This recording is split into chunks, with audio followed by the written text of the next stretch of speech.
A 20-minute wait for a simple reply from Mars is the bottleneck holding back our solar system.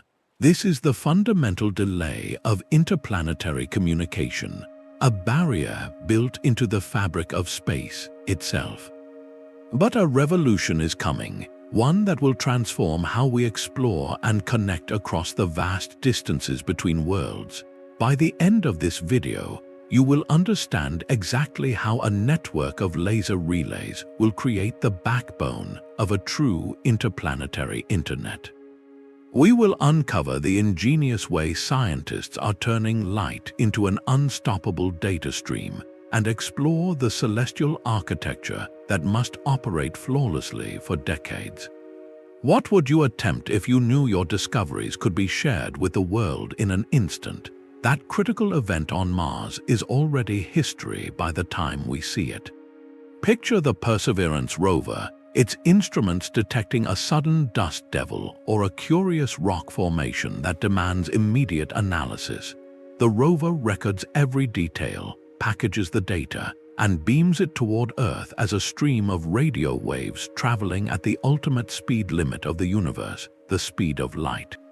Yet by the time that signal completes its journey, crossing an average of 225 million kilometers of void, more than 12 minutes have passed. Scientists receive the alert, scramble to assess, and formulate a response, a command like, "Extend the arm and take a sample." That command then makes the 12-minute return trip. In total, a simple back-and-forth conversation with a machine on another world takes at least 24 minutes, and that is during the closest approach. When Earth and Mars are on opposite sides of the Sun, that delay stretches to a staggering 44 minutes. A mission planner once described it as playing a high-stakes chess game where you are only allowed to move one piece every day. This is the immutable reality of light-speed lag, a delay woven into the fabric of spacetime itself. Our traditional radio signals are already traveling as fast as anything can, bound by this cosmic speed limit. So if we cannot make light go any faster, the fundamental question becomes not about velocity, but about volume.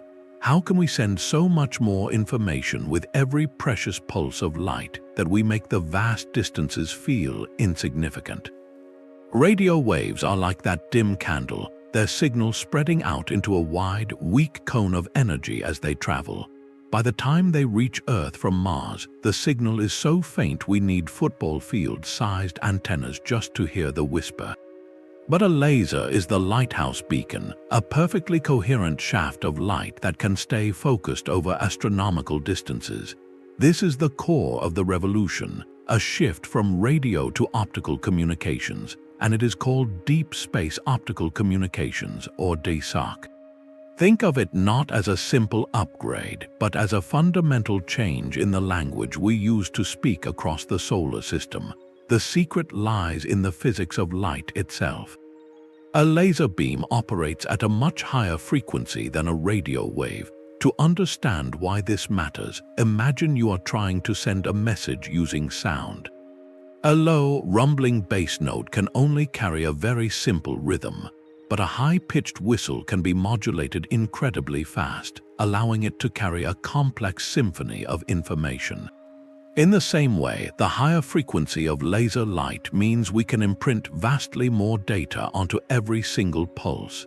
Engineers at the Jet Propulsion Laboratory describe it as moving from a dusty backroad to a multi-lane superhighway for data. Where our best radio systems might struggle to send a few megabits per second from the outer planets, a laser link could achieve rates 10 to 100 times greater. This is not just about speed, it is about signal integrity. A radio signal diffuses or spreads out so much that most of its power is wasted into empty space.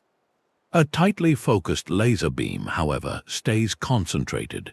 More of the precious transmitted power actually arrives at the receiver, and that directly translates into the ability to send more complex information, what we call higher bandwidth. The practical difference is staggering. Transmitting a detailed, high-definition global map of Mars with current radio technology could take days. With a laser optical link, that same map could be downloaded in a matter of minutes. So what does this new capacity truly unlock? It means we are no longer limited to sending back still images and compressed data packets. We could, for the first time, receive live, high-definition video streams from the surface of another world. Imagine watching a sunset on Mars in real time, seeing the dust settle in the gentle wind, or observing a robotic arm conduct a complex geological analysis as it happens. This leap to light promises not just faster communication, but a fundamentally richer, more immersive conversation with our robotic explorers. It transforms distant data points into a continuous, living experience. Yet, for all its brilliance, a single laser beam faces a profound and unavoidable cosmic obstacle. That brilliant, focused laser beam still faces a fundamental and very earthly problem: line of sight. Think of a direct link between Earth and a rover on Mars like trying to have a clear phone call with someone who keeps walking behind a building. Mars rotates just like Earth, so the rover will eventually disappear over the horizon.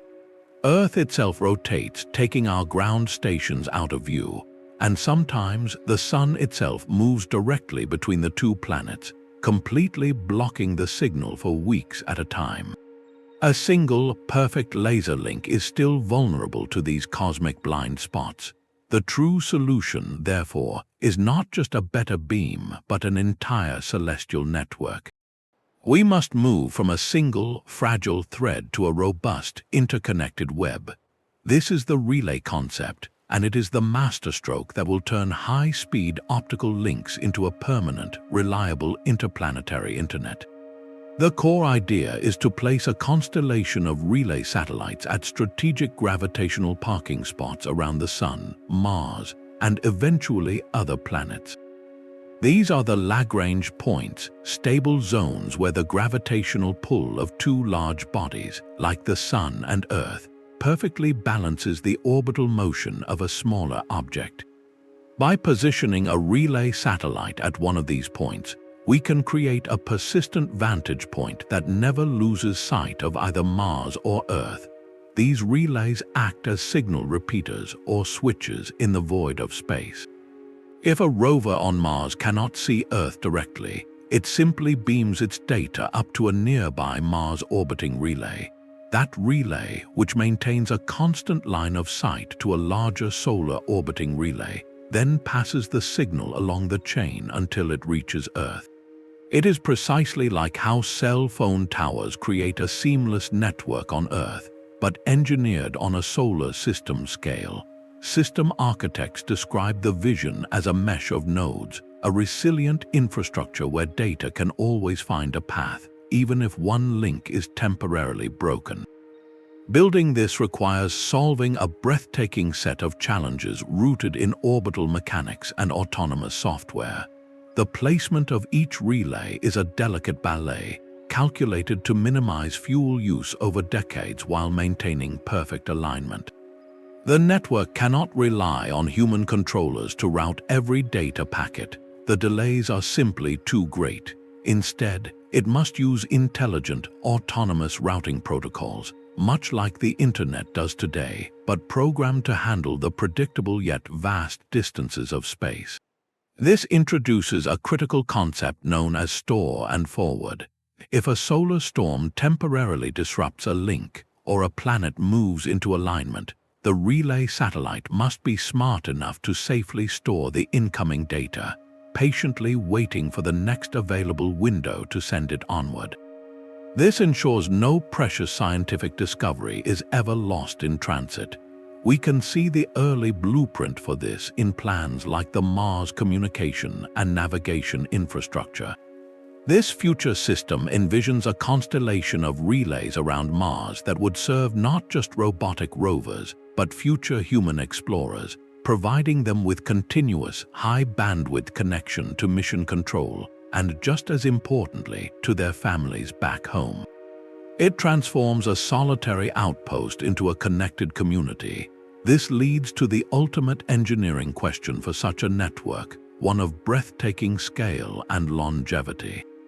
How do we construct a system of delicate, precise machines that can operate flawlessly for decades, even centuries, in the relentless environment of deep space, without any possibility of physical maintenance or repair? The answer lies in the next layer of this technological marvel, the creation of hardware that is not just advanced but virtually immortal. On October 23, 2023, a signal from deep space pierced the Earth's atmosphere not as a faint radio whisper, but as a brilliant flash of encoded light. The Deep Space Optical Communications payload, hitching a ride on NASA's Psyche spacecraft, had successfully locked its laser onto a telescope at the Jet Propulsion Laboratory's Table Mountain facility in California. This was not just a successful test, it was a historic moment, the first time a fully coherent, high-bandwidth laser link had been established from beyond the orbit of the Moon. The Psyche mission's primary goal is to explore a unique metal-rich asteroid, but its secondary payload, DSOC, is arguably the one laying the groundwork for our interplanetary future.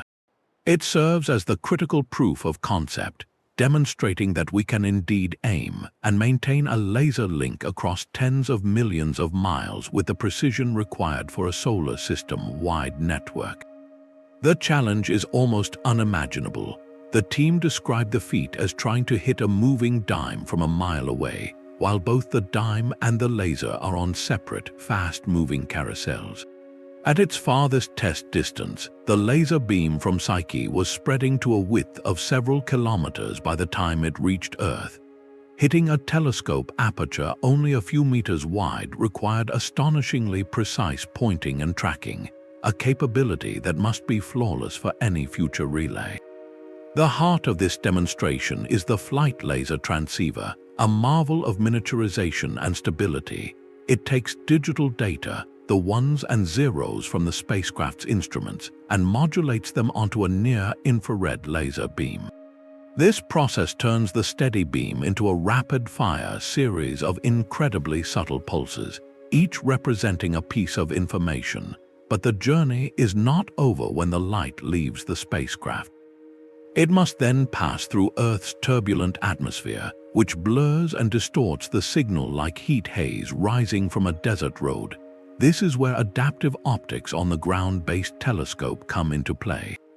A sophisticated system measures the atmospheric distortion in real time and uses a deformable mirror to subtly change its shape thousands of times per second, actively canceling out the blur and sharpening the incoming laser signal into a clean, decodable point of light.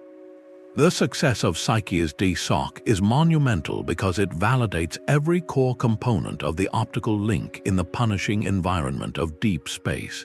It proves we can generate a stable laser signal, aim it with inhuman accuracy, send it through the void, and successfully capture and correct it on Earth. While this was a single, direct link between one spacecraft and our planet, it lights the path for the next, more complex phase. The principles are identical for a relay satellite that must simultaneously maintain two perfect laser locks, one facing a rover on a distant world and the other facing a relay node millions of kilometers away. This demonstration moves the entire concept from the whiteboard into reality. It answers the fundamental question of whether the hardware can survive and operate. So we have proven the laser link itself works. But to build a permanent network, we must now engineer satellites that can do this not for a few years, but for decades without ever being touched by human hands. This demands a new philosophy of spacecraft design, one focused not just on capability, but on profound, resilient longevity. The success of a laser link in deep space is only half the battle, for the final leg of its journey is perhaps the most unpredictable of all, our own atmosphere. Picture the control room at a ground station just before dawn, the tension palpable. Engineers are monitoring a live countdown for a critical data downlink from a Mars orbiter, a transmission containing months of precious observations. All systems are nominal in space, but every eye is fixed on a bank of monitors showing the local sky. A thin veil of high cloud is drifting in, and the team knows that even this wispy layer could scatter and absorb the incoming laser signal, rendering the entire effort useless. This is the ground station challenge, a reminder that building an interplanetary internet requires us to solve very Earth-bound problems, starting with the weather. Earth's atmosphere is a dynamic, turbulent shield. To our eyes it is clear, but to a coherent beam of laser light traveling millions of kilometers, it acts like a frosted glass window, blurring and distorting the signal. Air molecules, water vapor, and even heat rising from the ground create pockets of varying density that bend the light in random ways, a phenomenon astronomers call atmospheric seeing. This is why stars twinkle, and it is why a pristine laser signal from Mars can arrive at our telescopes as a jittering, scattered mess. The solution is not to fight the atmosphere head-on, but to outmaneuver it through intelligent design and cutting-edge technology. The first strategy is location, location, location. Just as astronomers seek the darkest skies, optical communication engineers seek the clearest and most stable ones.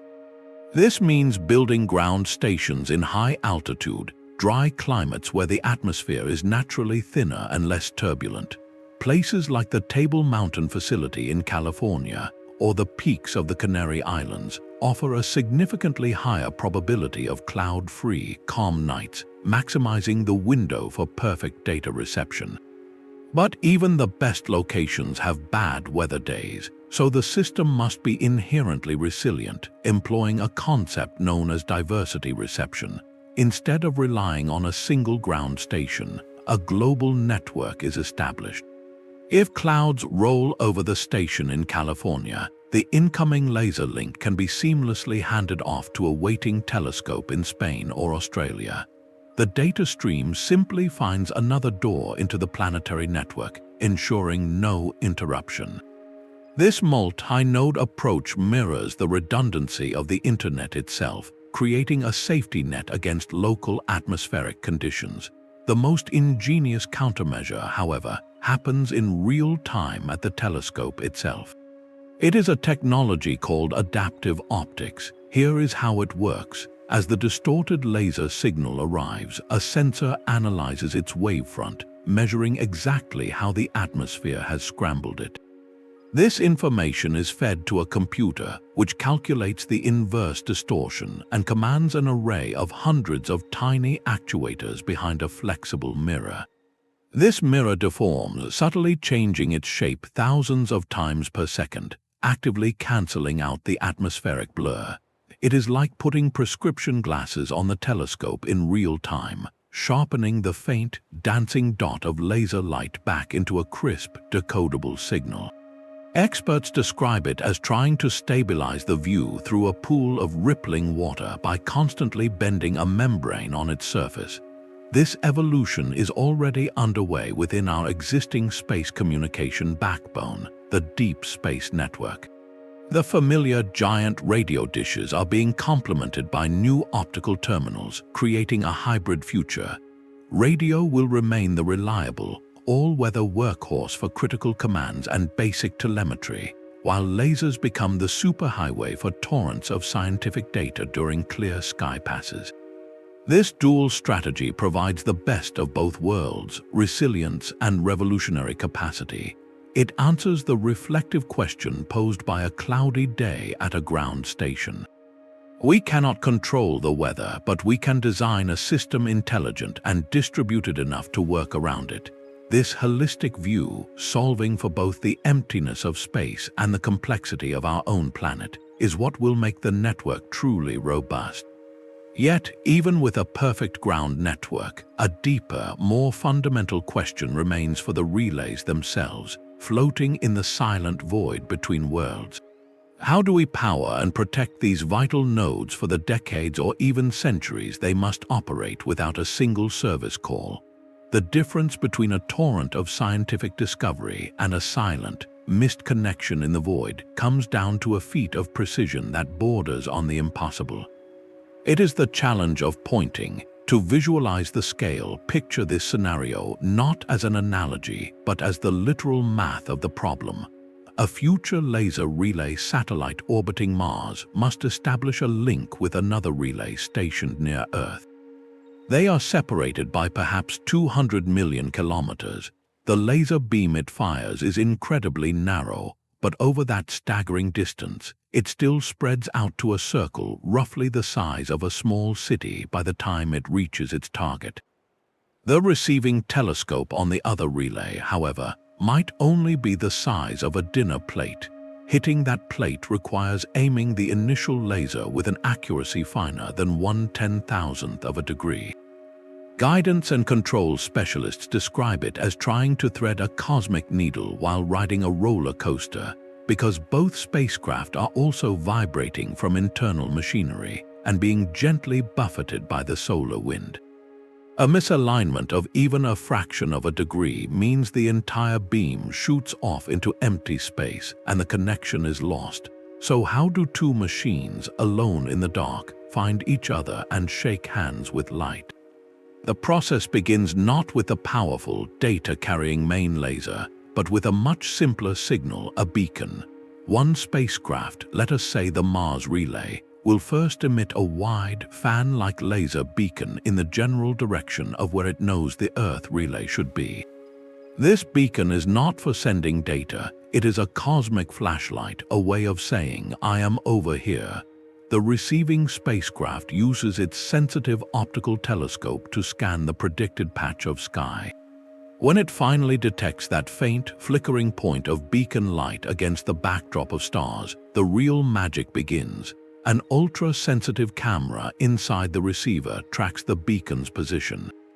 This information is fed to a system of fast-steering mirrors, which are essentially tiny, incredibly agile mirrors that can tilt and adjust at blinding speeds. These mirrors physically move to keep the beacon's image centered perfectly in the telescope's field of view, compensating for any tiny drift or vibration in the spacecraft itself.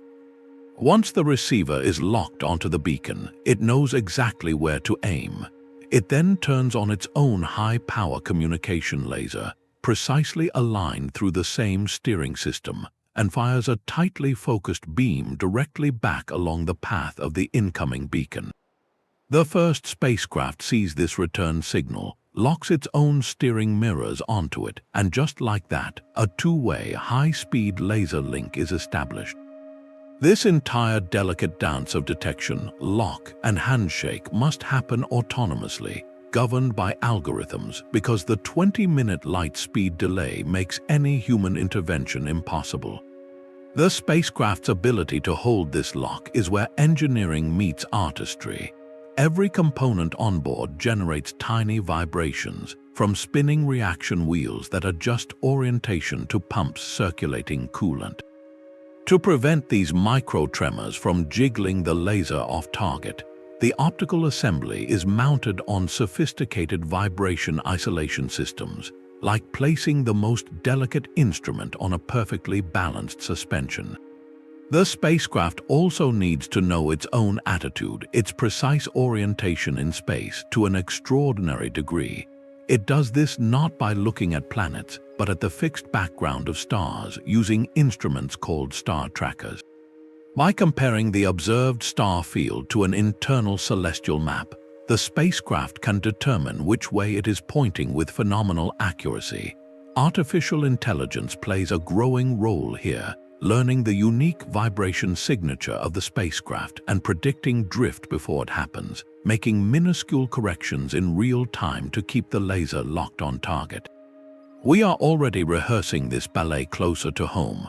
NASA, a laser communications relay demonstration satellite positioned in geosynchronous orbit, has been conducting flawless optical links with other satellites in lower orbit and with ground stations.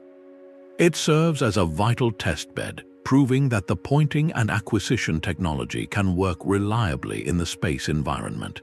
Its success validates the core principle that these needle-thin beams can find each other across the void.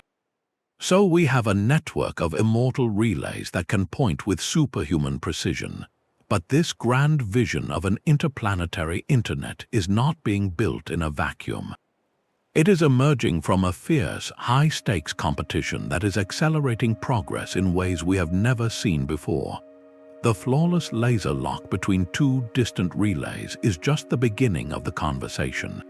For data to flow across the solar system, it must embark on a carefully choreographed journey, passing from one custodian to the next with absolute reliability.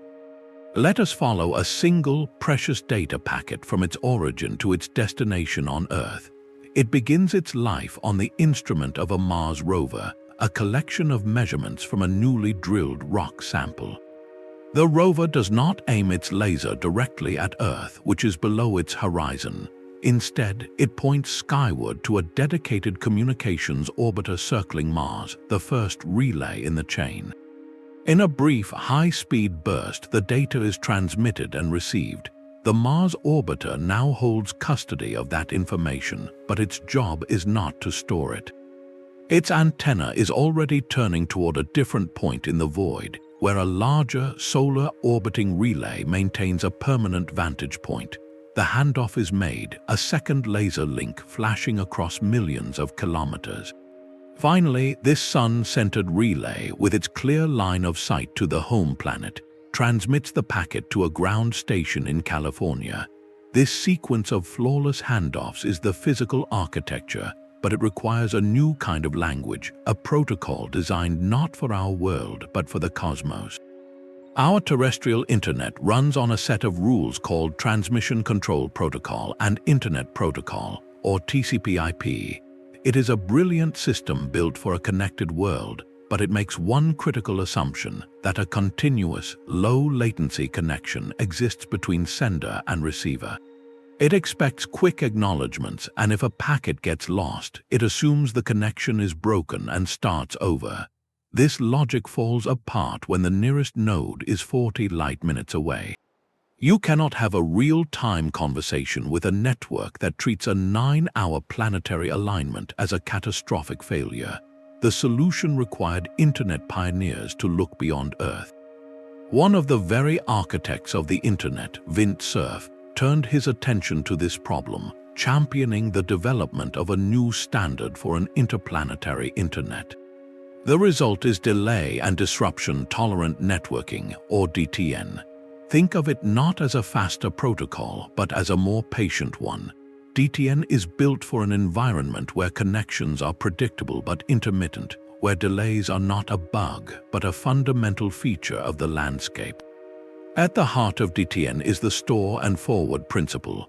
In our Mars rover example, each relay satellite acts as a trusted custodian. When it receives a bundle of data, it does not need an immediate acknowledgement from the final destination on Earth. Instead, it securely stores the data, looks at its internal map of the solar system, and patiently waits for the next scheduled link to the next node in the chain to open. Only then does it forward the bundle along. This process is called custody transfer, and it is the key to reliability. Once a node accepts custody, it assumes responsibility for delivering that data, freeing the previous node to move on or power down. This creates a resilient chain of accountability across the vast distances. The data itself is packaged into what are called bundles, self-contained units with all the addressing and instructions needed to eventually reach their destination, even if they must wait days or weeks at a time at a silent relay. Security for such a network is paramount, but it must be designed for autonomy. We cannot have a human in the loop to authorize every handoff across interplanetary space. Instead, the system relies on pre-programmed trust agreements and cryptographic verification at each node, ensuring that only authorized data flows through the network and that it has not been altered in transit. This is not just theoretical. The core concepts of DTN have already been tested and used on the International Space Station, where it has reliably handled experimental data transfers, proving that this patient protocol can function in the space environment. This leads to a profound philosophical shift in how we think about networks. How do you design a system that is patient by design, where a simple acknowledgement of receipt might not arrive for hours? It requires abandoning our expectation of instant gratification and embracing a timescale measured in orbital mechanics. The interplanetary internet is not about live streaming, it is about guaranteed delivery, a promise that every discovery, no matter when it is made, will eventually find its way home. This cosmic patience built into the network's very code prepares it for its ultimate role, one that extends far beyond robots and data, to the humans who will one day live and work out there. The silent, sunward face of a relay satellite holds the key to its decades-long life. In the vacuum of deep space, there is no power grid to plug into, no technician to replace a failed part. Every watt of energy must be harvested, stored, and spent with the utmost care, for the most demanding task of all is firing that brilliant laser across the void. This creates a profound engineering equation, a constant negotiation between ambition and reality. To send more data faster, you need a more powerful laser signal. But more power means drawing more electricity from the spacecraft's limited supply, electricity that also runs computers, heaters, guidance systems, and everything else required to survive. A power systems engineer described it as budgeting for a very long expedition with a single, non-refillable battery. The breakthrough came from a shift in the very heart of the laser technology itself. For decades, the workhorses of deep space communication were devices called traveling wave tube amplifiers, used for radio. They were reliable but bulky and notoriously inefficient, turning a significant portion of precious electrical power into waste heat instead of useful signal. The move to optical communications enabled a leap to solid-state technology, specifically semiconductor laser diodes and optical amplifiers. These components are far more efficient, converting a much higher percentage of electrical energy directly into coherent light.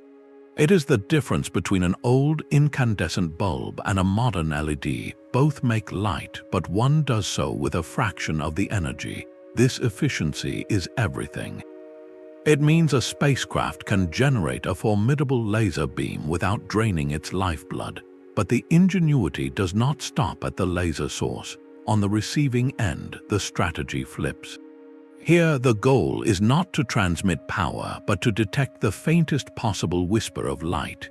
This is where photon counting detectors come in, devices so sensitive they can register individual particles of light, or photons, arriving from billions of kilometers away. By combining an efficient transmitter with an exquisitely sensitive receiver, the system achieves its goal: maximum data for minimum energy cost. Yet, the laser is only one customer in the spacecraft's energy economy.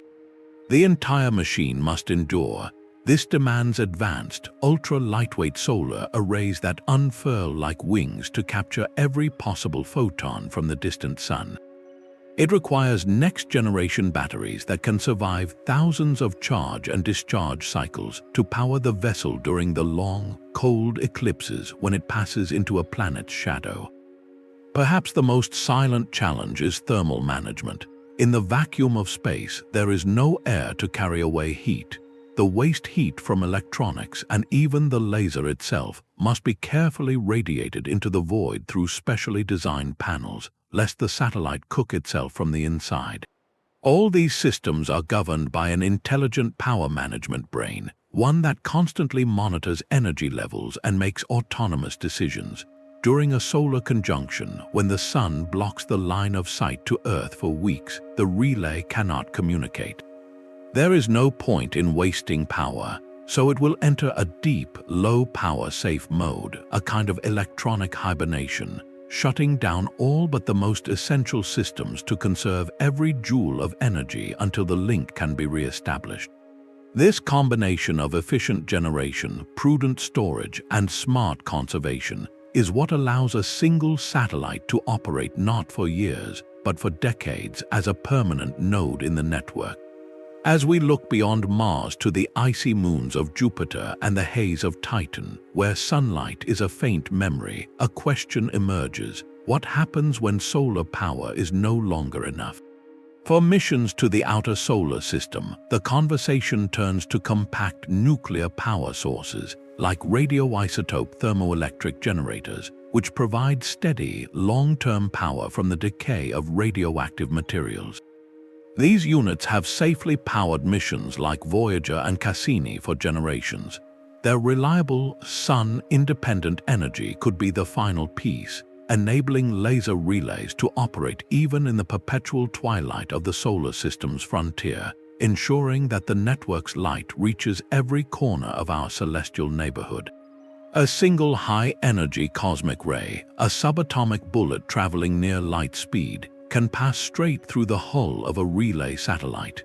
In an instant, it can flip a digital 1 to a 0 in a memory chip, corrupting a data packet, or deliver a damaging charge to a delicate optical sensor. This is the relentless background noise of deep space, an environment of unimaginable hostility that a relay network must not just survive but thrive within for decades. Beyond radiation, the satellite endures temperature swings of hundreds of degrees between sunlight and shadow, and the constant, silent rain of micrometeoroids, dust-sized particles moving faster than a rifle bullet.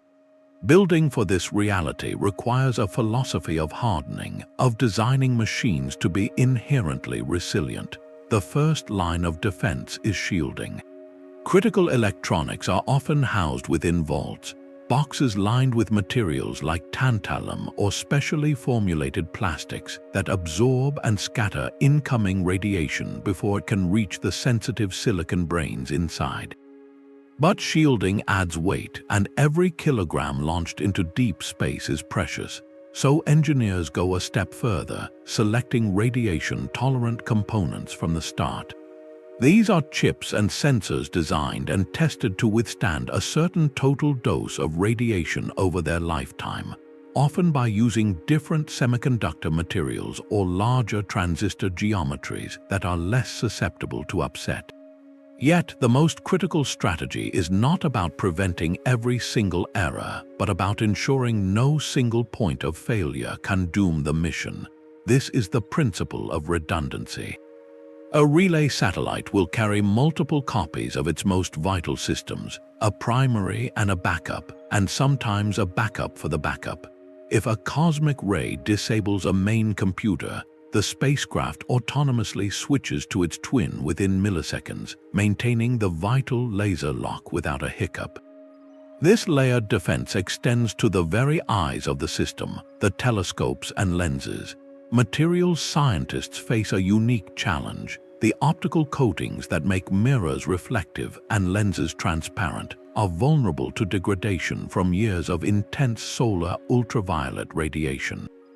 They develop special hardened coatings, often using layers of materials like silicon dioxide and tantalum pentoxide, engineered at the atomic level to resist this bleaching effect and maintain their perfect clarity for the mission's duration.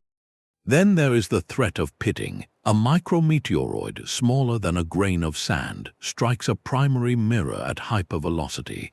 The impact doesn't shatter the glass, but it can create a tiny crater, scattering a minuscule amount of light. Over decades, thousands of such impacts could gradually degrade the optical quality. One countermeasure is a simple, sacrificial cover, a transparent window that takes the brunt of the pitting and can be closed during known meteor showers. Researchers are also exploring futuristic concepts of self-healing materials, thin films that could slowly flow to fill in minor pits over time, though such technology remains on the horizon. We have proof this hardening works sailing far beyond our solar system. The Voyager probes, launched in the 1970s, were built with the radiation and particle environment of Jupiter's brutal belts in mind. Their robust, redundant systems have allowed them to operate for over 45 years, now sending back data from interstellar space. Their longevity is a testament to the rigorous engineering philosophies that will underpin the relay network. This raises a profound question for the teams building these satellites. How do you test a system on Earth for the chaotic, extreme conditions of deep space, conditions that are nearly impossible to fully replicate in a laboratory? The answer is a brutal regimen of qualification. Components are baked in ovens and frozen in cryogenic chambers, shaken on massive vibration tables that simulate the violence of launch, and bombarded in particle accelerators that simulate years of cosmic radiation in a matter of days. They are tested not to the expected limits but far beyond them, building in a margin of safety so large that the real environment of space feels, by comparison, almost tame. This exhaustive earthly ordeal is the only way to earn the trust required for a machine to operate alone for a lifetime between the worlds. The brutal truth of space exploration is written in budgets, not blueprints. Every mission, from a flagship rover to a humble orbiter, must argue its value before a committee, proving its scientific return justifies a cost that can reach billions. This economic reality has long constrained our ambitions, forcing a choice between a few spectacular missions or many smaller ones.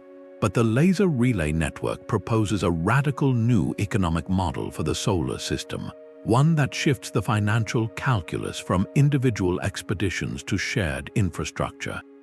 The initial investment is undeniably significant, funding the design, construction, launch, and operation of a constellation of sophisticated satellites. Program managers acknowledge this upfront cost is a formidable hurdle, but they frame it not as an expense, but as a strategic investment in a permanent capability. The core argument is transformative. Once the network is established around a destination like Mars, every single mission that follows no longer needs to carry its own massive, high-power communication system. It simply needs a lightweight, efficient optical terminal, a modem for the interplanetary internet. This is the paradigm shift from every car needing to build its own road to simply paying a toll on a superhighway. The savings cascade through every aspect of future missions. First and foremost is launch mass, the single greatest driver of cost. Communication systems are heavy, requiring large antennas, powerful amplifiers, and the structures to support them. By replacing this with a compact terminal, a mission can dedicate hundreds of kilograms of precious mass to more scientific instruments, more sophisticated laboratories, or more robust power systems. This means more discovery per dollar launched. Secondly, mission operations are dramatically simplified. Instead of needing to schedule time on Earth's overtaxed deep space network for every data downlink, a mission simply beams its data to the always available local relay. This frees up ground teams to focus on science, not logistics, and allows for a constant stream of data instead of precious, brief windows. This economic model unlocks a new class of explorer, the small, agile, and affordable spacecraft. Just as the cellular network made mobile phones ubiquitous, a planetary relay network could enable a swarm of CubeSats at Mars. These suitcase-sized satellites, currently confined to Earth orbit, could be deployed to create a weather monitoring network across the planet, study the Martian atmosphere from multiple angles simultaneously, or act as scouts for larger rovers, all because they can offload the immense challenge of talking directly to Earth. The long-term vision is one of abundance, not scarcity. A program director recently compared it to the Transcontinental Railroad, an enormous initial undertaking that permanently changed the economics of moving people and goods across a continent. After it was built, the cost of a single journey plummeted. Is the future of solar system exploration best served by a handful of exquisite billion-dollar flagships, or by a thriving, resilient ecosystem of robots, large and small, all connected by a shared, enabling network? The business case for laser relays argues powerfully for the latter, transforming exploration from a series of isolated events into a continuous, growing presence. This infrastructure does not just carry data, It carries the promise of a more accessible, sustainable, and prolific era of discovery. Yet, to move from economic theory to orbital reality, this grand vision requires more than engineering. It demands a new framework for international cooperation on a scale we have never before attempted. The enduring success of the Voyager probes offers a powerful precedent, but it is a precedent of singular national missions. The Laser Relay Network demands something far more ambitious, a framework not just of hardware but of shared purpose. This is the vision of an interplanetary internet built not by one nation for its own robots, but by a coalition of space agencies for the benefit of all humanity. It is a future where a European rover, a Japanese orbiter, and an American lander on Mars all communicate home through the same constellation of relays, sharing bandwidth and creating a resilient, multi-user backbone. No single country is likely to shoulder the astronomical cost and complexity of building a solar system spanning network alone. The economics of shared infrastructure we just discussed only truly unlock when the infrastructure is in fact shared. This transforms the endeavor from a series of competing national projects into a collaborative utility, akin to how nations share the radio spectrum or coordinate air traffic control. The foundation for this is being laid today, not in clean rooms but in conference rooms. Groups like the Interagency Operations Advisory Group bring together experts from NASA, the European Space Agency, the Japan Aerospace Exploration Agency, and others. Their critical task is not to design satellites, but to design the common language they will speak.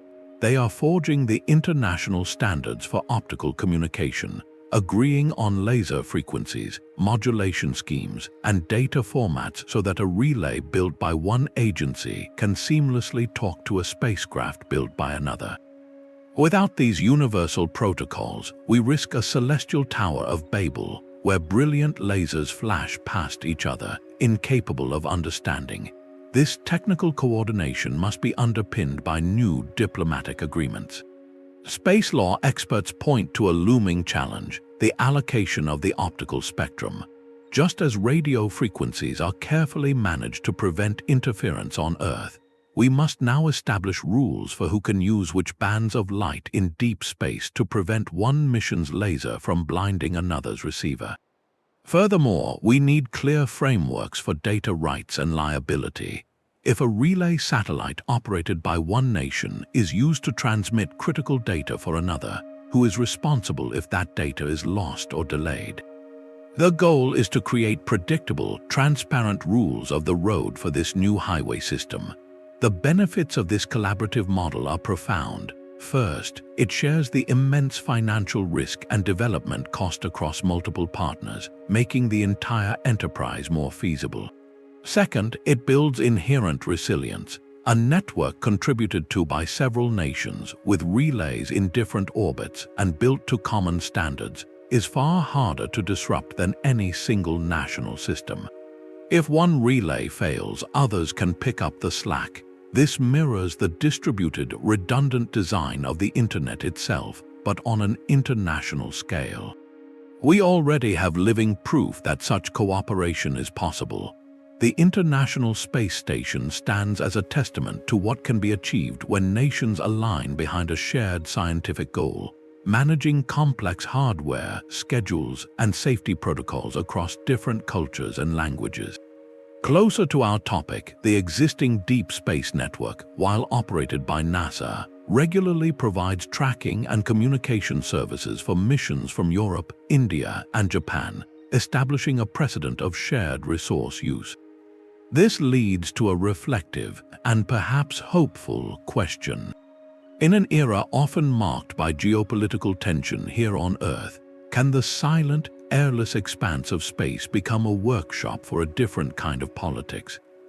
Can the shared technical challenge of talking across the planets provide a model for building peaceful, cooperative infrastructure that belongs in spirit to everyone? The laser relays themselves are neutral, mere conduits for light. What they carry and who they serve will be a reflection of our choices. their ultimate success may depend as much on the subtle art of diplomacy and treaty writing as on the flawless engineering of vibration-isolated mirrors. This collaborative framework prepares the network for its most profound transition, from serving machines to connecting human communities. A navigation command, a stream of ones and zeros dictating the final descent of a crewed lander, streaks toward Mars. Its integrity is absolute, for the network carrying it must be a fortress in the void. Security is not an added feature for this interplanetary internet. It is the bedrock upon which everything else is built. This network will carry humanity's most precious cargo, irreplaceable scientific discoveries, precise navigation signals for vessels worth billions, and eventually, the life-critical communications for astronauts living months away from Earth. A single compromised data packet could mean the loss of a decade's work or, unthinkably, human lives. The challenge is uniquely cosmic. On Earth, we establish secure connections through complex digital handshakes, rapidly exchanging encryption keys. But when the nearest network node is 20 light-minutes away, that rapid exchange is impossible. You cannot have a real-time conversation about security with a delay that turns every question and answer into an hour-long affair. Furthermore, the very medium of communication, a laser beam flashing through the emptiness, is inherently exposed. Unlike a buried fiber optic cable, a laser link is a line-of-sight connection across the solar system. In theory, a sophisticated adversary positioned along that line could attempt to eavesdrop on the signal or, even more dangerously, inject a false one, a tactic known as spoofing. Cybersecurity specialists for space systems operate on a principle of zero-trust architecture applied to the cosmos. They assume the environment is hostile and design the network's defenses from the silicon up, a philosophy called security by design. The first layer is robust authentication. Before any data flows, each relay satellite and every spacecraft must cryptographically prove its identity to the others, like a secret handshake verified across millions of miles. These authentication protocols are baked into the hardware, using dedicated, tamper-resistant security chips that form a trusted computing base on each satellite. This creates a web of verified nodes, ensuring that a command to a rover originates from a legitimate ground station and not a malicious imposter.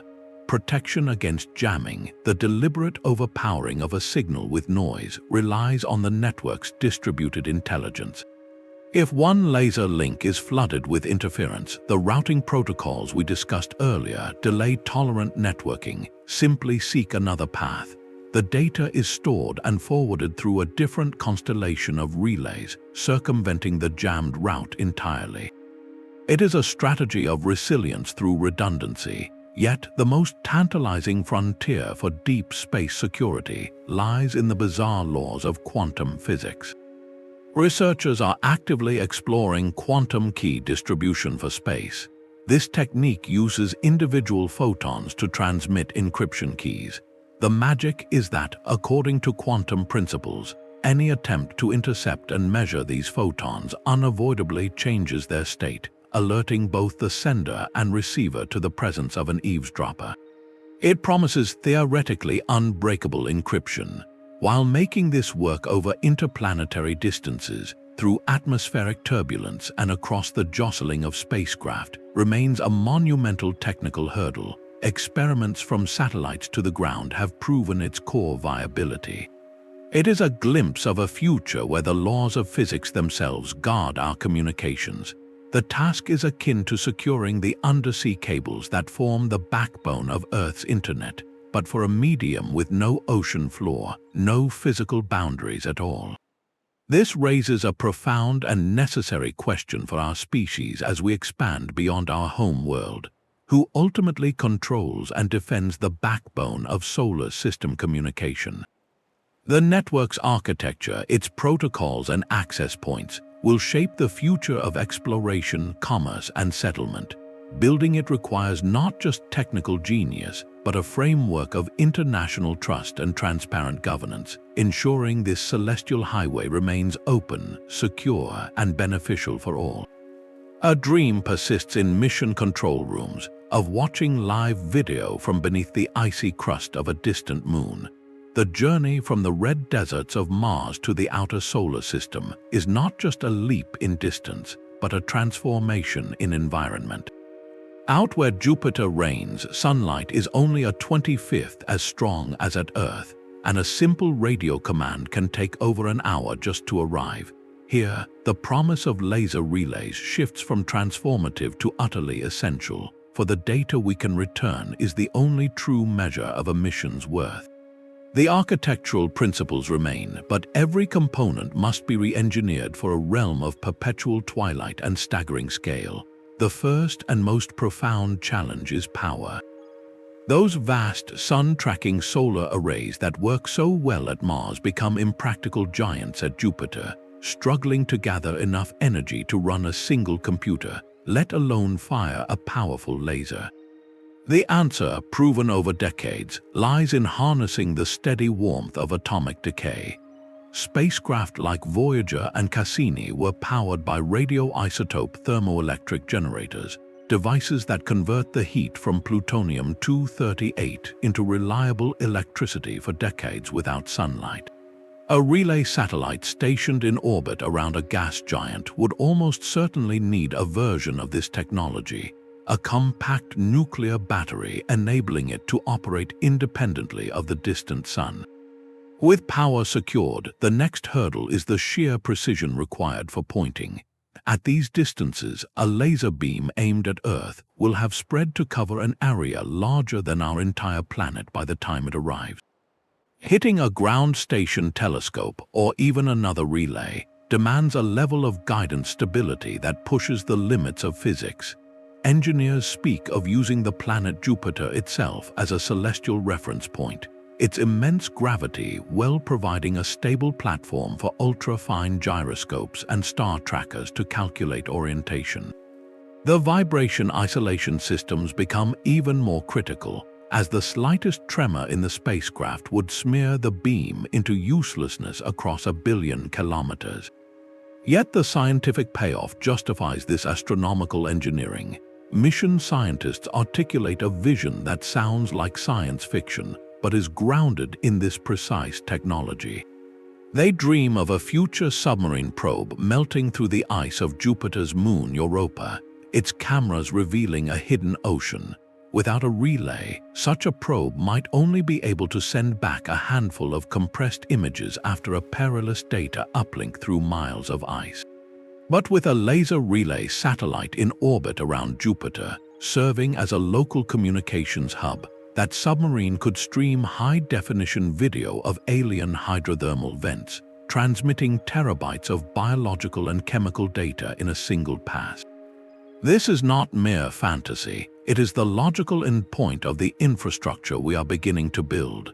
The architectural blueprint for this begins with placing a dedicated relay into orbit around the destination gas giant.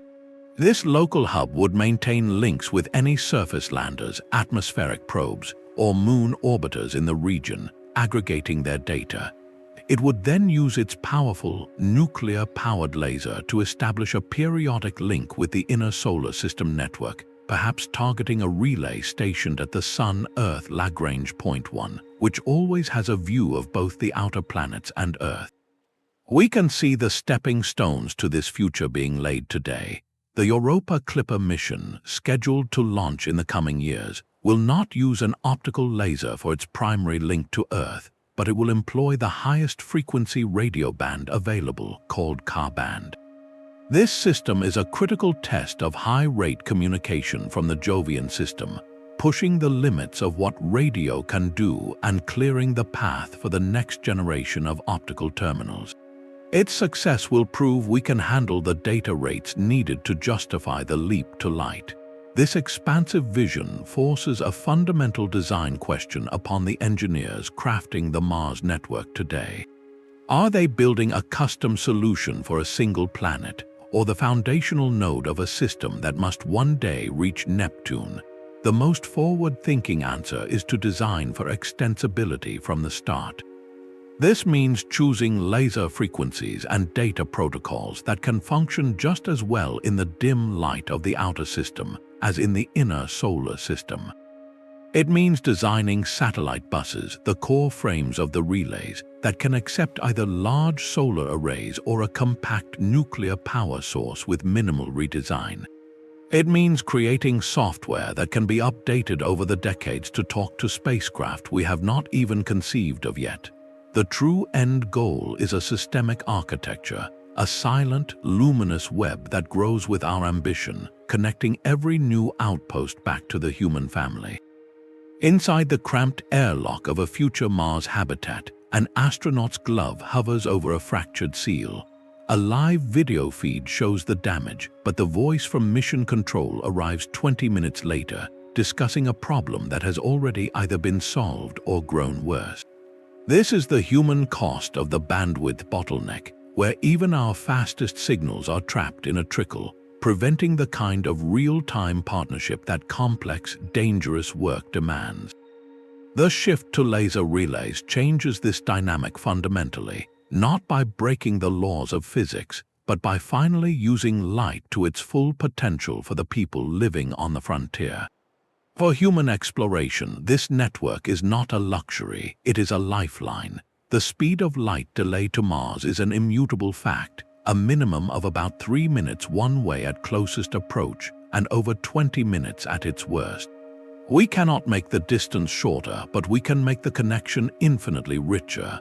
By eliminating the bandwidth constraint, laser relays allow for a continuous, high-fidelity stream of data in both directions.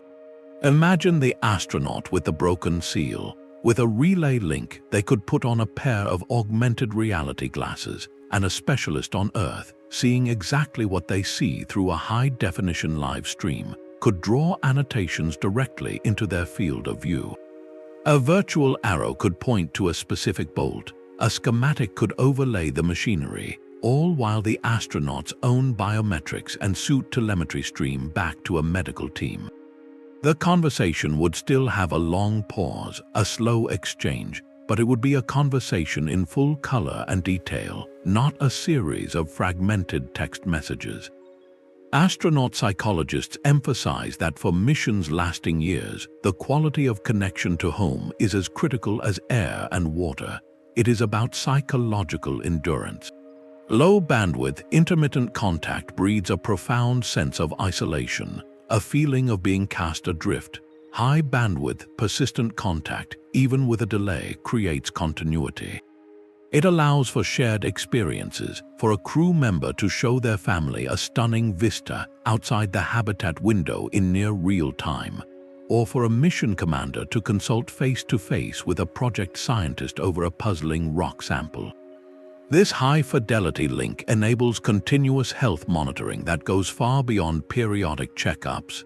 A relay network could stream an astronaut's detailed biometrics, neural activity, and even subtle indicators of stress or fatigue 24 hours a day to an artificial intelligence system monitored by flight surgeons. Environmental sensors throughout the habitat would provide a constant heartbeat of the life support system, allowing engineers on Earth to predict a filter failure weeks before it happens. For mission control, it transforms their role from distant planners to present partners. They would have a crystal-clear, real-time window into the habitat and the worksite, a situational awareness that today is simply impossible.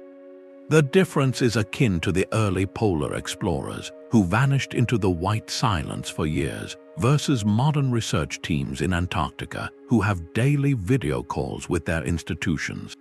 The extreme environment is the same, but the experience of isolation is fundamentally altered. So we must ask, what is the minimum thread of connection needed to keep a human spirit anchored when home is a pale blue dot in a black sky? The laser relay network provides an answer, a thread not of gossamer, but of luminous fiber, strong enough to carry the full weight of human presence across the void. It is the infrastructure that turns an outpost into a community. This imperative to connect human experience seamlessly between worlds leads to the next, perhaps most subtle, layer of the network's design, one that operates not in the silence of space, but in the bustling orbital neighborhoods closer to home. That same brilliant laser beam carrying torrents of data back to Earth holds within it a second, equally revolutionary capability. It can tell a spacecraft exactly where it is. Picture a rover on Mars autonomously navigating a treacherous canyon. It uses onboard cameras and inertial sensors to estimate its path, but over kilometers of travel, tiny errors accumulate. Without a celestial reference point, its internal map begins to drift. It knows the terrain, but is increasingly unsure of its own place upon it. This is the profound limitation of exploration without a fixed anchor. The laser relay network solves this not by adding a new system, but by revealing a hidden function of the one we are already building. The precise timing of each laser pulse, sent and received between known points in space, creates a web of invisible measuring tapes stretching across the solar system. By calculating the exact time it takes for a photon to travel from a relay to a rover and back, navigators can determine the distance between them with centimeter-level accuracy. This technique, called optical ranging, transforms the communication network into a unified positioning and timing service, a true solar system global positioning system. Currently, deep space navigation relies heavily on measuring the Doppler shift in radio signals, a subtle change in frequency caused by the spacecraft's motion relative to Earth. It is an ingenious method, but it is indirect and its accuracy degrades with distance. An optical pulse, with its vastly higher frequency, provides a direct, unambiguous measurement of time and distance. A navigation engineer described the difference as trying to measure the speed of a car by the changing pitch of its horn from far away, versus using a laser rangefinder to pinpoint its exact location. The implications are staggering. A network of stable laser relays provides a constant celestial reference frame. A lander descending to the Martian surface could use signals from multiple orbiting relays to triangulate its position in real time, guiding itself to a safe landing on a predetermined rocky ledge with the precision of a helicopter. Swarms of small satellites could fly in intricate formation around an asteroid, maintaining their relative positions via constant laser pings, acting as a single, distributed scientific instrument.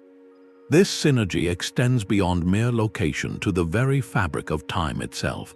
For the network to function, each node must share a perfectly synchronized clock. The process of timing those laser pulses inherently synchronizes atomic clocks across the solar system, creating a unified timescale. This is not just about scheduling, it is about enabling a new kind of cosmic observation. Imagine two telescopes, one in orbit around Jupiter and another at the Mars Lagrange point, both observing the same distant quasar.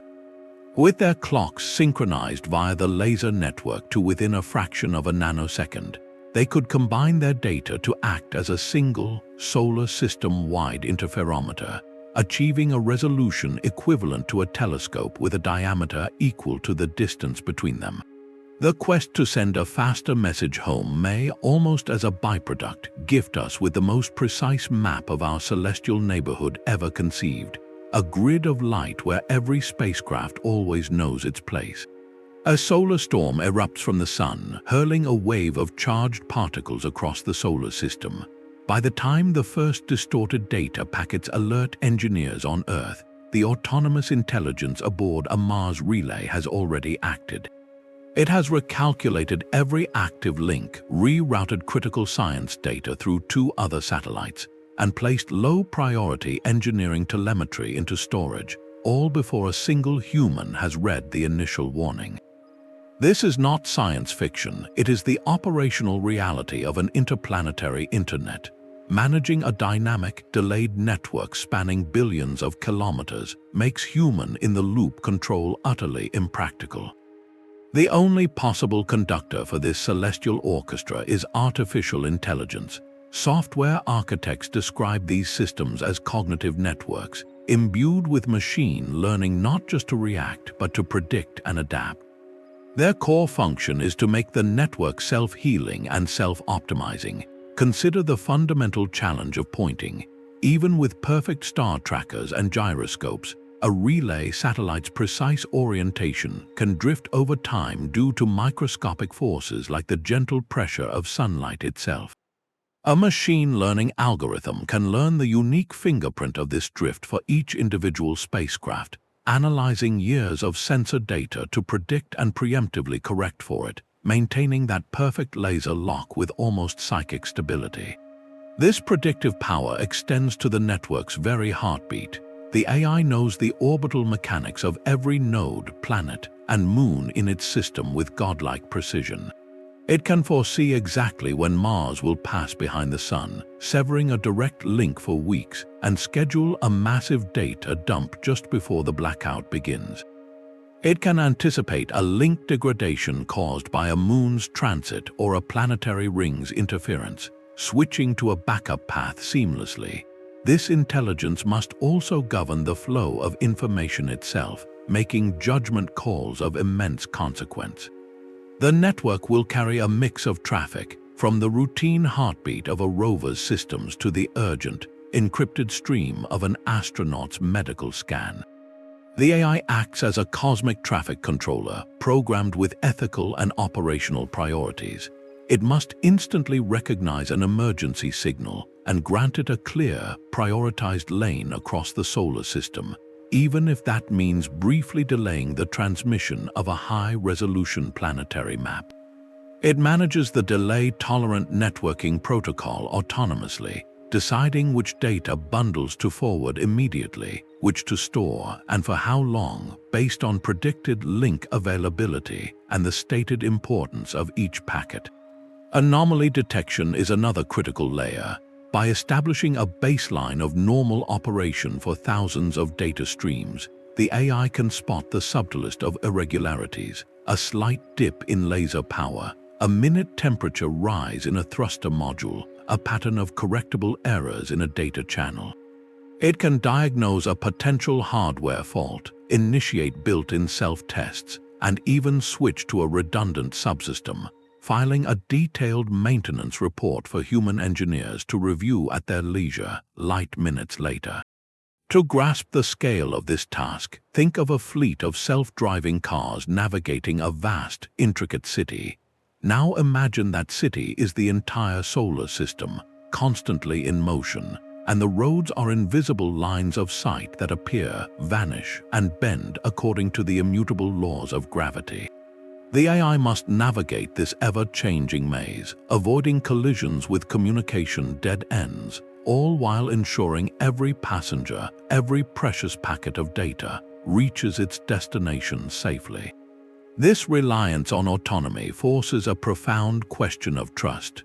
We are designing systems that must operate flawlessly, making critical decisions in isolation, far beyond our immediate reach or even our timely oversight. We are placing our most ambitious missions, and eventually human lives, in the care of silicon minds we have taught to think for themselves. The success of the laser relay network hinges on this leap of faith, on our ability to craft artificial intelligence that is not just clever, but profoundly reliable and resilient. It must become the quiet, omnipresent brain of the relay nervous system, a guardian of light in the silent dark. Silence fills the high-fidelity simulation lab, broken only by the hum of servers. On the screens, lines of code represent laser relays orbiting a virtual Mars, their connections flickering as a simulated solar storm washes over them. Here, software perfectly mimics the 44-minute light delay and the sudden, predictable disruptions of deep space. Before a single gram of hardware is committed to launch, the entire architecture of the interplanetary internet must survive this digital gauntlet, where engineers intentionally introduce every conceivable fault, from a failed gyroscope to a complete planetary blackout. This relentless simulation is the first and perhaps most crucial step in the validation pathway. Systems engineers live by a mantra: test as you fly, fly as you test. But how do you test a conversation that takes longer than a lunch break? The answer is a meticulous, incremental campaign of demonstrations, each one a stepping stone further into the void. The strategy follows a Pathfinder approach, using dedicated missions to prove each technological layer in isolation. Our journey began closer to home with the Laser Communications Relay demonstration, a satellite that has been flawlessly routing data between other spacecraft in Earth orbit and ground stations for years. LCRD proved the core relay concept could work in the space environment, handling the acquisition and handoff of laser links. Then came the Deep Space Optical Communications experiment on the Psyche spacecraft, which we discussed earlier, demonstrating that a stable, high-bandwidth laser link could be established and maintained from deep space back to Earth. These are monumental successes, but they represent two separate pieces of the puzzle. The next critical step is to connect them, to test a true node-to-node optical link in space, where one satellite talks to another via laser without ever touching the ground. A future mission, perhaps called the Deep Space Optical Relay demonstration, would do exactly this, placing two spacecraft in a stable orbital formation and having them pass data back and forth at planetary distances, validating the autonomous pointing and routing protocols that a Mars network will require. Alongside these dedicated pathfinders, the emerging infrastructure of lunar exploration provides an invaluable nearby proving ground. The Artemis program will see the Orion spacecraft and the Lunar Gateway outpost equipped with optical communication terminals. The Moon is only a light second away, allowing for near real-time troubleshooting, but its environment mirrors many challenges of deeper space. Testing laser links between Gateway, lunar landers, and Earth will stress the network's ability to handle multiple users, prioritize traffic, and operate reliably in a high-radiation environment. It is a dress rehearsal for Mars, with the stage crew still able to shout instructions from the wings. Even the International Space Station plays a role, hosting facilities like the Space Communications and Navigation Testbed. This orbital laboratory allows engineers to upload new software to experimental radios and optical terminals, seeing how they perform in microgravity and real space radiation before such software is entrusted to a mission decades away from an update. All these efforts converge on a single, profound question: how can we possibly be confident a system will work flawlessly at Mars when we can only fully test its integrated performance at the Moon? The systems engineers have a calm, methodical answer. Confidence is not born from a single, perfect test, but from 1,000 smaller verifications. It comes from qualifying every component, from the laser diode to the star tracker, against radiation levels far exceeding its expected lifetime. It is built by running the flight software through millions of simulated years in the lab, watching it recover from every imaginable fault. It is earned by demonstrating each discrete function, from acquisition to custody transfer, in increasingly realistic environments. The lunar tests are the final integrated rehearsal, the last time all the actors perform together before the tour goes interstellar. This careful, step-by-step campaign is the only way to build a system that must work perfectly on its first and only opening night, with no chance for a curtain call. With the network's architecture validated through simulation and demonstration, a new and equally daunting phase begins, one measured not in lines of code, but in tons of metal and the thunder of rocket engines. The validation of a single network node is a triumph, but the ultimate vision stretches far beyond Mars. We are not merely building a communication line to a single planet. We are laying the first strands of a permanent nervous system for an entire interplanetary civilization. Picture a century from now, a resilient web of light connecting bustling habitats in the crimson valleys of Mars, robotic mining outposts harvesting precious metals from the asteroid belt, and isolated research stations peering into the subsurface oceans of Jupiter's icy moons. This is the Solar System Internet, the profound endpoint of solving the time delay, an infrastructure as vital to future generations as roads and satellites are to us today. It is not a single project with a completion date, but an evolving, living architecture built incrementally just like the terrestrial internet was, with laser relays forming its indispensable high-capacity backbone. The visionary astronomer Carl Sagan once spoke of humanity taking its first steps toward becoming a multi-planet species. Such a species spread across the vastness will require a way to think, to coordinate, and to feel as one. It needs a nervous system. This network is that system, the silent, luminous threads that will bind our future outposts into a coherent whole. The enabling technologies for this expansive future are already on our horizon, waiting to be integrated into the growing web.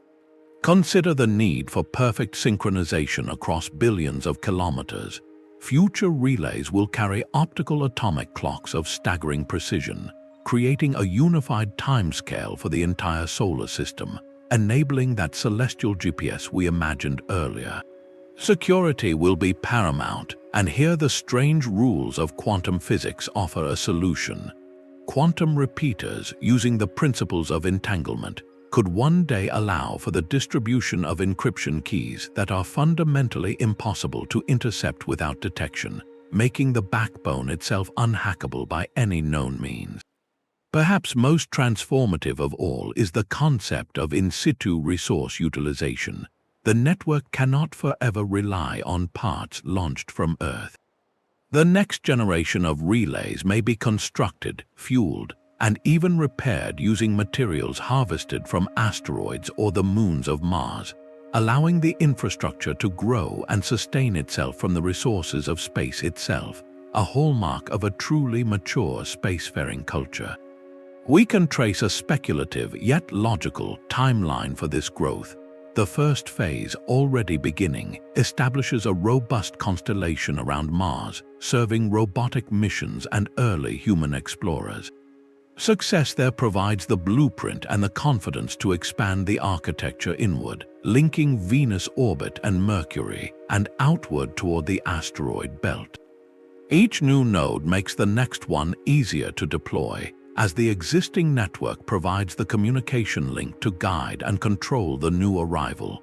Within decades, we could see a functional inner solar system internet. Within a century, that web could stretch to the gas giants, with local hubs around Jupiter and Saturn managing traffic from their dozens of fascinating moons. This is not a sudden leap, but a gradual, inexorable expansion of connectivity, mirroring how the Internet on Earth grew from a handful of university links to a global phenomenon. This leads to a reflective question for all of us. What does it truly mean for a civilization to possess a permanent, real-time presence across multiple worlds? It means a discovery on the rings of Saturn can be analyzed by a team on Mars and a university on Earth simultaneously, collapsing the sense of distance through shared insight. It means a cultural broadcast from a new Martian settlement can be part of the daily life of those living on Earth, fostering a unified human identity even as we diversify our homes. It means that no outpost, no matter how remote, is ever truly alone. Solving the time delay with laser relays is the essential first technical step, but its ultimate consequence is philosophical. It is the act of weaving our scattered future homes into a single, conscious tapestry, ensuring that as we reach for the stars, we never lose the connection to each other. The flawless architecture of a solar system internet rests upon components that have never been asked to operate for a century without repair. This is the sobering reality check for any grand vision, the chasm between a brilliant demonstration and a permanent operational system. Technical risks lurk in the relentless environment of space, where a single point of failure could unravel an entire network strand. The laser diodes and sensitive optical amplifiers at the heart of every relay are miracles of engineering, but their longevity in the face of constant radiation bombardment and thermal cycling is still being proven.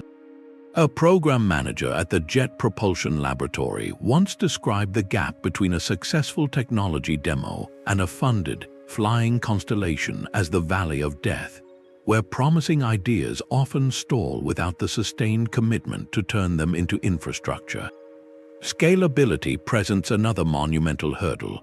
A functional network around Mars alone might require half a dozen relay satellites in precise orbits, and a solar system-wide web could demand dozens more.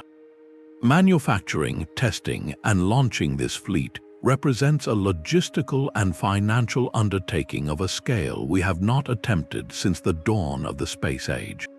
Even nature itself throws unpredictable obstacles. A planet-wide dust storm on Mars, a common occurrence, could scatter and absorb a laser beam aimed at the surface, severing the final link to a rover for months. Engineers are exploring solutions like using multiple wavelengths of light that penetrate dust differently, but it remains an unsolved environmental wild card. Beyond the physics, the political and economic landscape holds its own formidable challenges.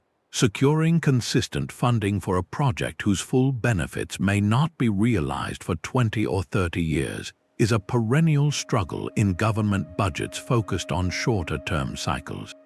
This requires a rare bipartisan and multi-agency consensus that the investment is a strategic imperative, not just another science mission. Internationally, we must establish entirely new regulatory frameworks.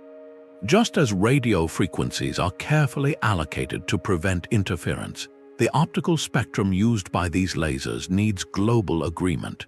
Without clear rules, a mission from one nation could inadvertently blind the receiver of another, creating diplomatic incidents in the void. Furthermore, the network itself must not become part of the problem it seeks to solve. Every relay satellite launched must have a definitive end-of-life plan, either to deorbit safely or move to a distant parking orbit, ensuring we are not cluttering the celestial pathways with hazardous debris for future generations. System architects are already designing these fail-safes, building in redundant propulsion and autonomous collision avoidance to protect the network's own integrity. History, however, offers a powerful dose of optimism. The global positioning system we rely on every day faced its own era of skepticism and technical hurdles. Its early development was plagued by cost overruns, satellite failures, and questions about its ultimate utility. Yet, persistent investment and iterative improvement transformed it from a military tool into an invisible, global utility that now underpins everything from financial transactions to disaster response. The path for laser relays is likely similar, a long march of incremental demonstrations, each one building confidence and lowering risk. This journey forces us to ask a reflective question about our own capacity for long-term creation. Which set of obstacles ultimately proves more daunting? The immutable laws of physics that govern laser beams and orbital mechanics, or the malleable, often unpredictable laws of human institutions, budgets, and international cooperation? The silent truth is that the vision cannot succeed without conquering both. The technology must be made robust enough to earn our trust, and our societies must be farsighted enough to build it. The pursuit of a solar system internet does more than chart a course for the stars. It quietly reshapes the world beneath our feet. History offers a clear pattern. The most extreme engineering challenges, those born from the desire to reach beyond our planet, have a persistent habit of circling back to enrich life on Earth. This phenomenon of technological spin-offs is not a lucky accident. It is an inherent byproduct of solving problems at the very edge of the possible. The relentless demands of deep Space Force innovations that later find profound and unexpected uses in our daily lives. and the laser relay network is poised to become one of the richest sources of such breakthroughs in the 21st century. Consider the challenge of seeing clearly through our own turbulent atmosphere. To receive a pristine laser signal from Mars, engineers had to perfect adaptive optics, systems that use deformable mirrors to cancel out atmospheric blur thousands of times per second. This same technology is now revolutionizing ground-based astronomy, allowing telescopes on Earth to see the cosmos with a clarity once reserved for space telescopes, revealing new details about distant planets and ancient galaxies. But the application extends far beyond the stars. Ophthalmologists have adapted these precise mirror systems to create advanced tools for retinal eye surgery. The device can track and compensate for the tiny, involuntary movements of a patient's eye during an operation, allowing surgeons to perform delicate procedures with a steadiness that was previously unimaginable, preserving and restoring vision with unprecedented accuracy. The ripple effects continue with the hardware itself. Those ultra-efficient, radiation-hardened solar cells developed to power a relay for decades in the weak sunlight of the outer solar system are directly informing the next generation of photovoltaic panels for Earth. Their higher conversion efficiency and incredible durability in harsh environments could lead to more powerful and longer-lasting solar farms, accelerating our transition to renewable energy. Similarly, the compact, high-power semiconductor lasers perfected for deep space communication are finding roles in advanced manufacturing, enabling more precise cutting and welding, and in medical imaging, providing new tools for diagnosis. Even the data protocols matter. The delay-tolerant networking standards created for a solar system with inherent delays are proving invaluable right here in our own patchy, disrupted environments. Researchers are adapting DTN to provide reliable communication for disaster relief when cellular networks are down, for monitoring sensors in remote wilderness areas, and for creating a more robust Internet of Things where connections are intermittent. We have seen this story before on a grand scale. The Apollo program's need for a compact, reliable computer guidance system helped catalyze the entire integrated circuit industry, planting the seed for the digital revolution that defines modern life. The quest to protect astronauts led to advances in fire-resistant materials, shock-absorbing foams, and water purification systems now used worldwide. The laser relay network stands as the next chapter in this legacy. The global coordination required to manage it, from spectrum allocation to cybersecurity protocols, is forging new models for international cooperation in a domain without borders. The techniques developed to autonomously defend a network from interference or spoofing in deep space will inevitably strengthen the security of critical infrastructure on Earth, from power grids to financial networks. So we are left with a compelling and reflective question. Even if the full vision of a solar system spanning web takes generations to complete, is the pursuit itself inherently valuable? The answer lies in the undeniable cascade of innovation it triggers. The journey to connect the stars to solve a problem of cosmic scale invariably forces us to become better engineers, better collaborators, and better problem solvers. Each relay designed, each protocol written, each international agreement forged to talk across planets also builds a reservoir of knowledge and capability that flows back to Earth.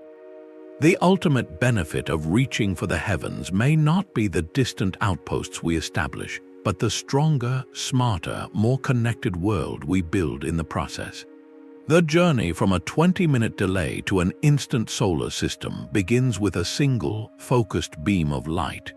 We have traced the path from that fundamental bottleneck of interplanetary silence to the intricate celestial architecture poised to overcome it.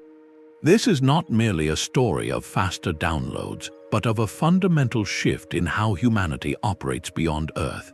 The laser relay network represents more than a technological upgrade. It is the essential framework, the nervous system, for our next great chapter.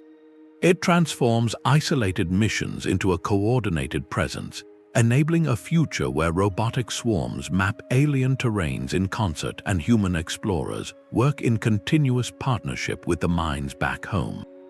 The challenges ahead are immense, demanding unprecedented precision in engineering, enduring commitment in funding, and a new spirit of global collaboration in governance.